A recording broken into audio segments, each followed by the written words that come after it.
Sir ಅಂದರೆ ನಮ್ಮ ಸ್ಕೂಲಲ್ಲಿ ಎಲ್ರಿಗೂ ತುಂಬಾ ಇಷ್ಟ. ಅವ್ರು ಎಲ್ರಿಗೂ ತುಂಬ ಸಪೋರ್ಟ್ ಮಾಡ್ತಾರೆ.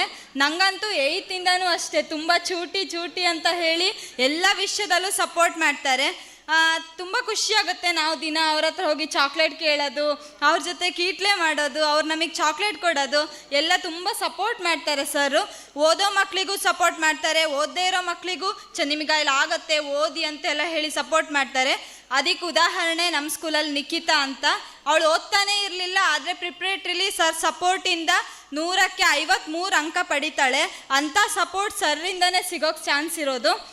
ನನಗೂ ಅಷ್ಟೇ ಕನ್ನಡ ಸಿರಿ ಪ್ರಶಸ್ತಿ ಪಡೆಯೋಕ್ಕೆ ಸರ್ ಸಪೋರ್ಟ್ ತುಂಬ ಇದೆ. ನಮ್ಮ ಸ್ಕೂಲ್ ಅಭಿವೃದ್ಧಿ ಆಗೋಕ್ಕೂ ಸರ್ ತುಂಬ ಸಪೋರ್ಟ್ ಮಾಡಿದ್ದಾರೆ. ನಮ್ಮ ಸ್ಕೂಲಿಂದ ಸರ್ ಹೋಗ್ತಾ ಇದ್ದಾರೆ ಅನ್ನೋ ಕೇಳೋಕ್ಕೆ ತುಂಬ ಬೇಜಾರಾಗುತ್ತೆ. ಸರ್ ಯಾವಾಗಲೂ ನಮ್ಮ ಸ್ಕೂಲಿಗೆ ಬರ್ತಾ ಇರಬೇಕು ಅಂತ ಆಶಿಸ್ತೀನಿ. ನಮ್ಮ ಜೊತೆ 3 ವರ್ಷದಿಂದ ತುಂಬ ಖುಷಿಯಾಗಿರ್ತಿದ್ರು. ಮುಂದಿನ ವರ್ಷ ಬ್ಯಾಚ್ ಅವ್ರು ಏನೆಲ್ಲ ಮಿಸ್ ಮಾಡ್ಕೋತಾರೆ ಅಂದರೆ, ಅವ್ರು ಭಾನುವಾರ ಸ್ಪೆಷಲ್ ಕ್ಲಾಸು, ಅವರು 10th ಅವ್ರನ್ನ ಎಕ್ಸಾಮ್ ಹಾಲಿಗೆ ಬಿಟ್ಟು ಬರೋದು, ಆಮೇಲೆ ಅವ್ರು ಟೀ ಮಾಡ್ಕೊಳ್ಬೋದು, ಆಮೇಲೆ ಚಾಕ್ಲೇಟ್ಸ್ ಕೊಡೋದು, ಅದನ್ನೆಲ್ಲ ತುಂಬ ಮಿಸ್ ಮಾಡ್ಕೋತಾರೆ. ನಾವಂತೂ ಸರ್ನ ಯಾವಾಗಲೂ ನೆನ್ಪು ಮಾಡ್ಕೋತಾ ಇರ್ತೀವಿ. ನಮ್ಮ ಸ್ಕೂಲ್ ಏನೇ ಅಭಿವೃದ್ಧಿ ಆಗಬೇಕಂದ್ರೂ ಅದರಲ್ಲಿ 80% ಸರ್ದೇ ಇರುತ್ತೆ. ಅವರು ಎಲ್ಲ ದಾನಿಗಳನ್ನ ಹುಡುಕಿ ನಮ್ಮ ಸ್ಕೂಲ್ನ ಅಭಿವೃದ್ಧಿ ಪಡಿಸ್ತಾ ಇದ್ದಾರೆ.